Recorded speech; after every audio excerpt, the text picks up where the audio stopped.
এবার আমরা the eyes have it written by Ruskin Bond এই গল্পটার ইন্ট্রোডাক্টরি পার্টটা আমরা আগেই শেষ করেছি।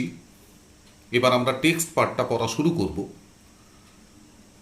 তোমাদেরকে আবার একবার মনে করিয়ে দিই, the story that is going to B presented in front of us is absolutely psychological in nature. এই ধরনের গল্প তোমরা বোধহয় খুব বেশি আগে পড়োনি, তাই গল্পের মাইনিউটেস্ট পার্ট, তার লিটারারি অ্যাসপেক্ট এবং সাইকোলজিক্যাল ইনার মিনিং এগুলো বোঝা কিন্তু বড্ড জরুরি। হয়তো এই সমস্ত জিনিসপত্রগুলো পরীক্ষার ক্ষেত্রে তোমাদের ক্ষেত্রে ততটা কার্যকরী না হলেও for the better understanding of the literature এই সূক্ষ্ম জিনিসগুলো তোমাদের বোঝা প্রয়োজন। আমি চেষ্টা করব এই সূক্ষ্ম জিনিসগুলো যতটা ডিটেলসে কভার করা যায়। শুরু করা যাক। I had the train compartment to myself up to Rohana. Then a girl got in. Train কম্পার্টমেন্টটা রোহানা স্টেশন পর্যন্ত বলতে পারো আমারই দখলে ছিল। That means he was the only passenger sitting in that compartment. There was no other passenger in that compartment. Rohana station পর্যন্ত train কম্পার্টমেন্টটা আমারই দখলে ছিল। তারপরে একটি মেয়ে ট্রেনে উঠল। The couple who saw her off are probably her parents.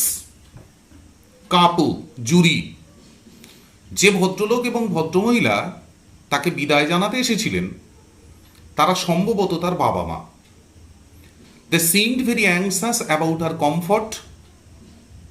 সিম মনে হওয়া, তাদের আবভাবে মনে হলো, তাদের কথাবার্তায় মনে হলো মেয়েটির ব্যাপারে তারা যথেষ্ট উদ্বিগ্ন। কোন বিষয়ে?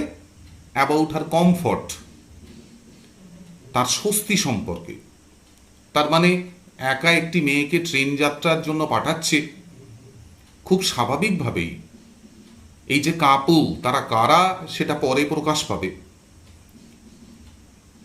এই রকম অবস্থায় একটি মেয়েকে একা ট্রেন যাত্রায় পাঠানো একটা দুশ্চিন্তা তো থাকেই।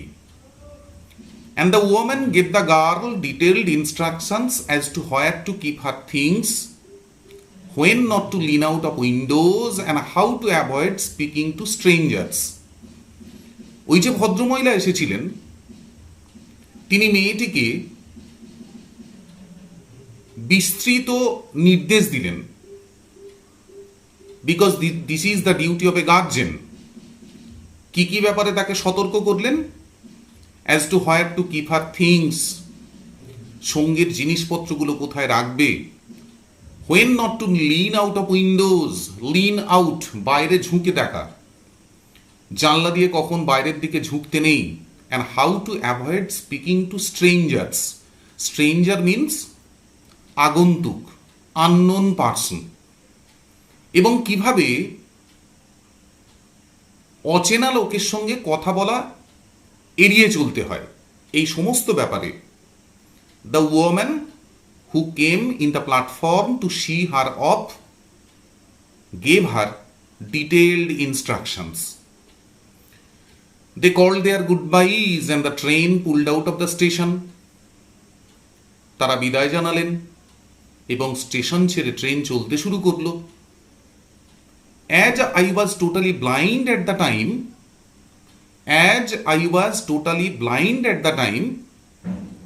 সেই সময় যেহেতু আমি সম্পূর্ণ অন্ধ ছিলাম। এই অংশটা তোমরা বিশেষভাবে লক্ষ্য করো, তার কারণ এই প্যারাগ্রাফটা পড়া শেষ করার পর I shall come back again to the expression. As I was totally blind at the time, সেই সময় যেহেতু আমি সম্পূর্ণ অন্ধ ছিলাম। My eyes sensitive only to light and darkness, তখন আমার চোখগুলোর অনুভূতি কিসের মধ্যে সীমাবদ্ধ ছিল? আমার চোখগুলো তখন কেবলমাত্র আলো আর অন্ধকারের তফাৎ অনুভব করতে পারত। I was unable to tell what the girl looked like, যার ফলে আমি বলতে পারবো না মেয়েটাকে দেখতে কীরকম। But I knew she wore slippers from the way they slapped against her heels. কিন্তু আমি এটা বুঝতে পেরেছিলাম তার পায়ে চপ্পল রয়েছে কিভাবে, from the way they slapped, যেভাবে বারবার তার চপ্পলটা আঘাত করছিল এগেনস্ট হার হিলস, তার পায়ের গোড়ালিতে। আমরা জানি সাধারণ চপ্পল পরে হাঁটলে একটা ফটফট ফটফট করে শব্দ ওঠে। So out of that sound the blind boy narrator could understand that the girl who had just entered into the compartment, she wore slippers. তার পায়ে যে চপ্পল ছিল সেটা কিন্তু সে বুঝতে পেরেছিল। Now come to that previous line which I had mentioned. As I was totally blind at the time. আমি বলেছি here the presentation is mostly psychological in nature, যেখানে each and every description given must have to be noticed for the proper understanding of the story. As I was totally blind at that time, যেহেতু সেই সময় আমি সম্পূর্ণ অন্ধ ছিলাম। এখন প্রশ্নটা কোথায়? একটু গভীরে যদি চিন্তা করি তাহলে আমরা জানতে পারবো অন্ধত্ব সাধারণত দু ধরনের হয়। এক ধরনের অন্ধত্ব বাই বার্থ, জন্মসূত্রে তারা অন্ধ। আর এক ধরনের অন্ধত্ব কিছু মানুষের জীবনে নেমে আসে, সেটা হচ্ছে by some accident. What is the difference in between this two kinds of blindness? Those who are blind by birth, যারা জন্মসূত্রে অন্ধ, ভালো করে ভেবে দেখো, they have never enjoyed how to see, what is the blessings of seeing. দেখাটা যে একটা মানুষের জীবনে কতটা আশীর্বাদ। যারা জন্মসূত্রে অন্ধ, they have never enjoyed that very blessings, so that তারা কিন্তু তুলনামূলকভাবে কম দুঃখী। কেন কথাটা বলছি? তার কারণ they have never enjoyed the beauty of seeing, the heavenliness of seeing. দেখাই জিনিসটার মধ্যে যে মাহাত্ম্য, যে স্বর্গীয় অনুভূতি, সেটা যে কত সুন্দর হতে পারে, সে সম্পর্কে কিন্তু ওই মানুষগুলোর কোনো অভিজ্ঞতা নেই। যার ফলে in their blind life their lamentation is much less. কিন্তু এখানে বক্তার বক্তব্য থেকে একটা জিনিস পরিষ্কার, as I was blind at that time, সেই সময় যেহেতু আমি অন্ধ ছিলাম, that means it may be that once upon a time he could see, এক সময় সে দেখতে পেত, তার দৃষ্টিশক্তি ছিল। in his memory lots of incidents and pictures are stored, এক সময় সে দেখতে পেত, আজ সে দেখতে পাচ্ছে না।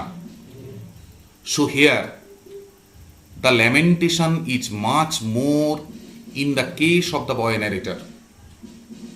এখানে কিন্তু এই ছোট্ট ছোট্ট বর্ণনাগুলো, যেগুলো দেখে মনে হতে পারে in respect of the total presentation of the story it has no value or it is less important, but from literary angle, if you want to understand the literature in the best possible way, এই ছোট ছোট বর্ণনাগুলো কিন্তু ভয়ঙ্কর সুন্দর এবং ভয়ঙ্কর গুরুত্বপূর্ণ। And here lies the mystery, so that Ruskin Bond becomes the world famous story teller. রাস্কিন বন্ডের এই যে পৃথিবীজোড়া খ্যাতি, তার একটা মূল কারণ হলো the minutest details of human psychology is included in the story telling.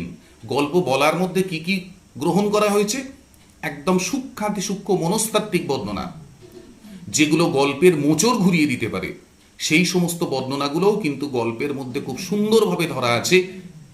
এইটা হচ্ছে point number 1 to understand related to the boy narrator of the story who had started